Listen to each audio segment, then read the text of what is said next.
Never in a million years ever considered that she would ever come out and say that, and she didn't. She wants to keep Kelsey Mitchell on the team. She wants to run it back. This time with her being able to be involved, healthy, and try to win a championship. I don't know a whole lot of people that's calling for Kelsey to be let go outside of the key. Pay attention to what just happened. Caitlin Clark didn't just express a preference about Kelsey Mitchell. She issued a public directive to the Indiana Fever front office on national television. That's not a casual comment during a post-game scrum. That's NBC's Basketball Night in America, Maria Taylor asking the question, and the franchise player drawing a line in the sand. And now the Fever have a problem, because if Kelsey Mitchell walks in free agency, whether by choice or by organizational decision, Caitlin Clark just told millions of viewers that losing Mitchell wasn't the plan. She made it clear her running mate stays, or there's going to be tension. People are saying, look, you can pay $1.4 million for one player, or you can pay $700,000 twice for two good players. All right, and I think that's a lot of people's thought process with the Indiana Fever. You're getting a 2-for-1 if you decide to let Kelsey walk. A lot of people have also said, oh, this is just going to work because, well, Caitlin's not on a max yet. Okay, you're still talking about, you know, $2.93 million of the salary cap gone, just like that, with three players. Here's the economic reality the Fever are staring down. Under the new CBA, teams can pay one player up to $1.4 million. That's the Supermax. Kelsey Mitchell, coming off a first-team All-WNBA season, is going to command serious money. Maybe not the full Supermax, but close. Now add Caitlin Clark. She's not on a max contract yet because she's still on her rookie deal, but her salary still counts against the cap. Then you've got Aaliyah Boston, who's also going to need significant money when her time comes. Three core players, and suddenly you're looking at roughly $2.9 million committed to just those three. The salary cap for the entire 12-player roster? Not much higher than that. So the math problem becomes obvious. You can keep all three and surround them with minimum contract players, hoping that star power alone carries you to a championship. Or you let Mitchell walk. Use that $1.4 million to sign two quality rotation players instead and hope Caitlin doesn't hold it against you. And chips. Now, I would be remiss in not pointing out every team's got this problem now. Okay, every team has officially got this problem. I did a video the other day. The Liberty got this problem big time because they have three max players. One of them is likely not going to survive that. Caitlin Clark on Kelsey Mitchell. Indiana Fever fans out there. Last time they went to the finals was 2015.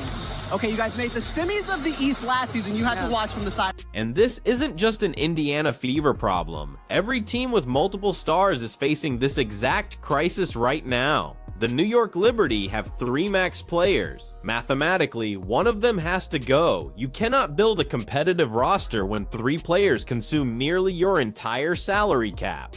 The new CBA was supposed to fix things. Higher salaries, revenue sharing, better travel conditions, and those are genuine improvements. But the unintended consequence is that teams now have to make brutal decisions about their core players. You want to pay stars what they're worth? Great, now figure out how to fill 7 roster spots with whatever's left over. This is why over 100 players are free agents right now. Teams are being forced to blow up rosters and start over because the economics don't work anymore. Caitlin mentioned that in the interview. Only 3 players guaranteed to return to Indiana next season. Everything else is up in the air.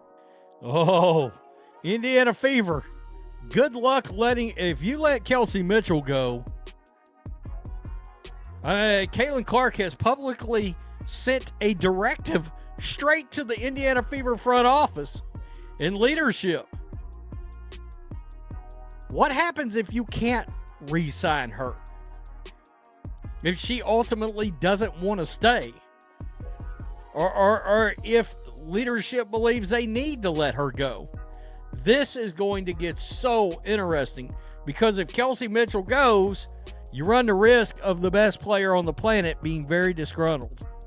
Think about the position this puts the Fever front office in. Your franchise player, the biggest draw in women's basketball, just told the world on national television that keeping Kelsey Mitchell is priority number one. Not we'd like to keep her, not we're exploring options. Priority number one, sign her back. What happens if they can't? What happens if Kelsey decides she wants to play somewhere else, maybe for a team that can offer her a bigger role or a better chance at a championship?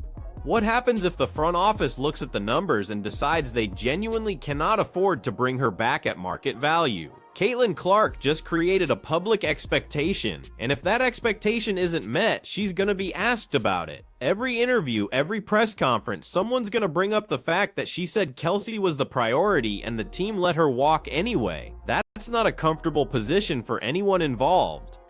Between the WNBA and the WNBA about trying to get the CBA ratified. Yeah. Here we are. We did it, baby. It finally went down. I mean, when you take a look at what's outlined, what do you feel like is like the most transformative deal point?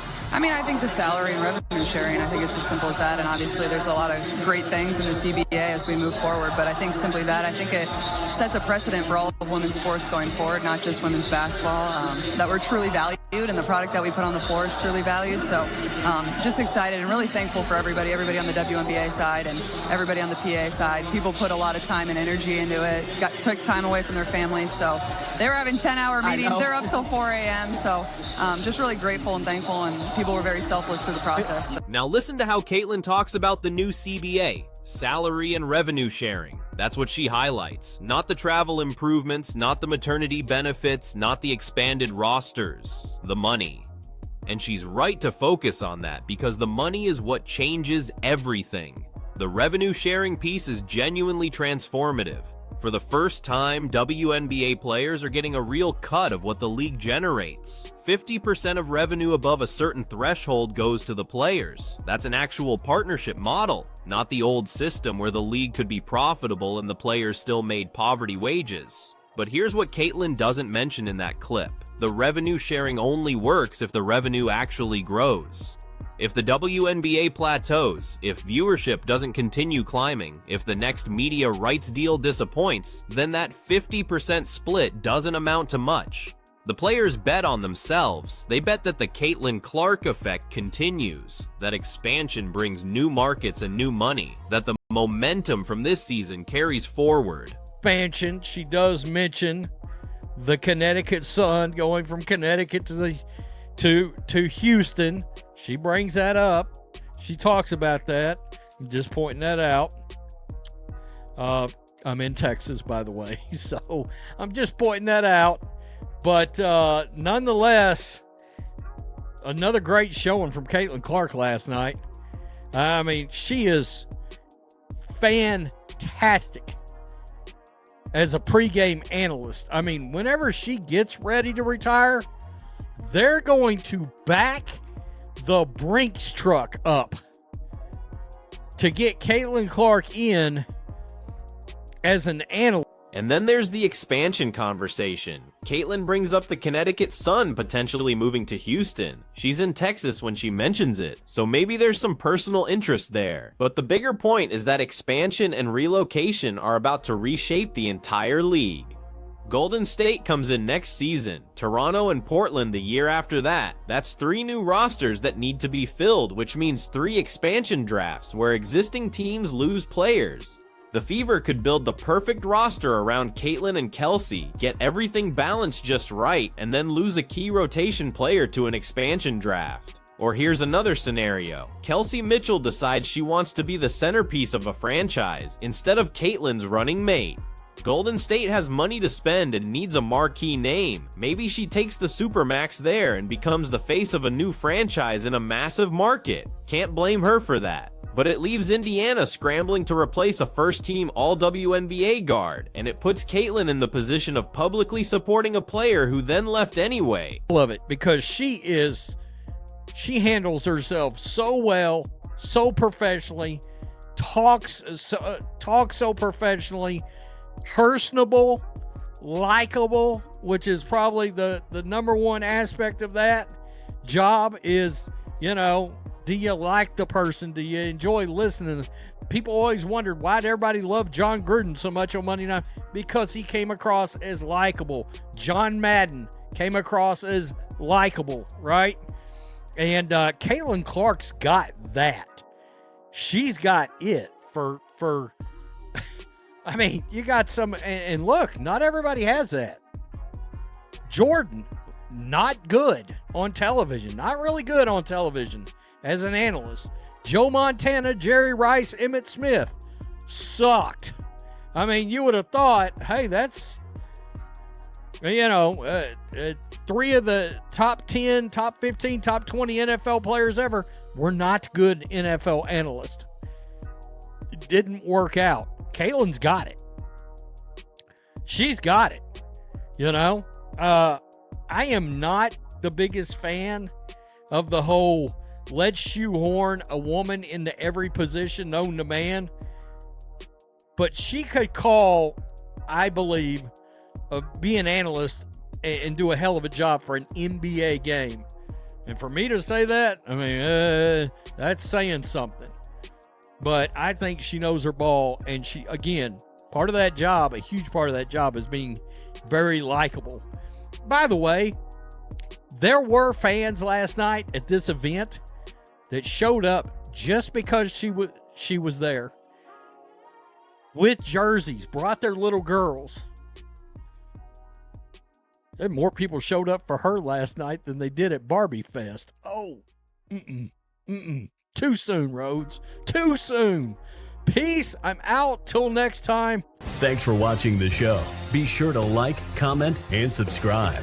Be sure to tune in next time on Black and White Sports.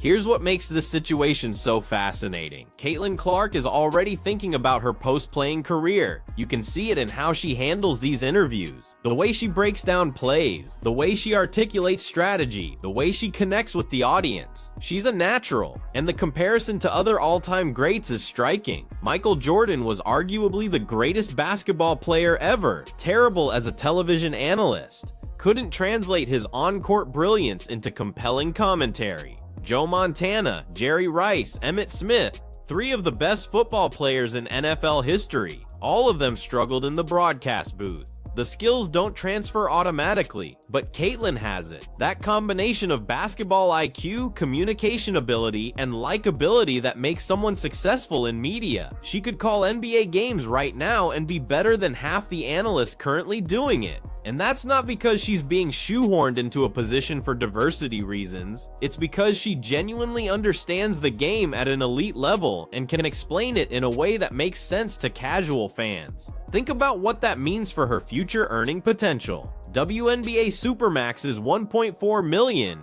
Top NBA analysts make 5 to 10 times that annually. Caitlin could play another decade, win multiple championships, cement her legacy as the greatest women's basketball player ever. And then she could transition into a broadcasting career that pays her more than she ever made as a player. The league should want that. They should want their biggest star to stay connected to the game after retirement, to bring her audience with her into the broadcast booth, to continue growing women's basketball even when she's not on the court anymore. But it also highlights the pay disparity that's never going away. The WNBA can double salaries, triple them even, and the top players will still make more money talking about basketball than playing it. Now back to the Kelsey Mitchell situation, because this is where everything converges. The Fever need to make a decision that satisfies their franchise player, fits within their salary cap, and positions them to compete for championships. That's not easy when you've got over 100 free agents flooding the market and 3 expansion teams about to poach players. If they bring Kelsey back, they're committing to a top-heavy roster. 3 stars and a bunch of role players. That can work. Golden State won NBA championships that way, but it requires those 3 stars to stay healthy, to fit together perfectly, and to be good enough that the lack of depth doesn't matter in the playoffs. If they let Kelsey walk, they're betting they can find 2 players who combine to give them what she provided. Maybe a 3-and-D wing and a backup point guard. Maybe a veteran presence and a young prospect. The math works better that way. You get more roster flexibility, more options to adjust if something isn't working, but you also risk alienating Caitlin. who just told the world that Kelsey was the priority. And here's the uncomfortable truth that nobody wants to say out loud. Kelsey Mitchell might not want to stay. She just had a first-team All-WNBA season playing next to the most popular player in women's basketball. Her value has never been higher. She could go to any team in the league and get paid. She could be the #1 option somewhere instead of the #2 option in Indiana. She could join a team that's one piece away from a championship and be that piece. The Fever can offer her money and familiarity. They can offer her the chance to keep playing with Caitlin, to be part of something special in Indiana. But they can't offer her the spotlight. That belongs to Caitlin, and it always will. Some players are fine with that. Some players prefer it, actually. They'd rather let someone else handle the media obligations and the pressure while they just play basketball. But some players want to be the face of the franchise. And if Kelsey is in that second category, no amount of money keeps her in Indiana. So when Caitlin says the priority is signing Kelsey back, she's not wrong. Kelsey makes her job easier. Having an elite shooting guard who can create her own shot and defend at a high level is exactly what you want next to a point guard like Caitlin. The fit is perfect, the chemistry is real, the results speak for themselves. But priorities don't always align with reality. The Fever might prioritize keeping Kelsey and still lose her. They might offer her the most money they can afford and have her turn it down for a better situation elsewhere. They might structure the perfect deal and then watch Golden State offer her the Supermax to be their franchise cornerstone. And if that happens, Caitlin's going to be asked about it. She's going to have to stand in front of cameras and explain why the priority didn't get done.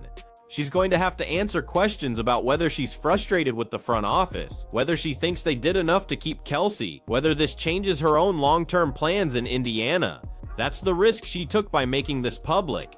She put pressure on the organization to deliver, and now they have to live with that pressure. Maybe it works. Maybe the Fever go all in on Kelsey, give her everything she wants, and run it back with the same core next season. Maybe they make the finals, maybe they win it all, and this interview becomes a footnote about how Caitlin advocated for her teammate and it paid off. Or maybe it doesn't work. Maybe Kelsey leaves, maybe the Fever struggle to replace her production, maybe Caitlin spends next season answering uncomfortable questions about roster construction and front office decisions. Maybe this becomes the moment where the relationship between the franchise player and the organization started to fracture. Either way, the Indiana Fever are about to find out what happens when your biggest star draws a line in the sand on national television. They're about to learn whether they can meet the expectations Caitlin just created, or whether they're going to have to explain why they couldn't. And Caitlin's about to learn whether using her platform to influence roster decisions was a smart move or a mistake. Because here's the thing about being the face of a franchise, you get the credit when things go right, but you also get the blame when they don't. Caitlin just tied herself to the Kelsey Mitchell decision. If it works out, she looks like a leader who fought for her teammate. If it doesn't, she looks like someone who overstepped and created unnecessary drama. So what do you think? Did Caitlin make the right call by publicly pushing for Kelsey's return? Or should she have kept that conversation private and let the front office handle it? And if you're the Fever, do you bring Kelsey back at any cost because your franchise player demanded it? Or do you make the decision you think is best for the team regardless of the pressure? Let me know in the comments, and make sure you subscribe because this free agency period is about to get very interesting.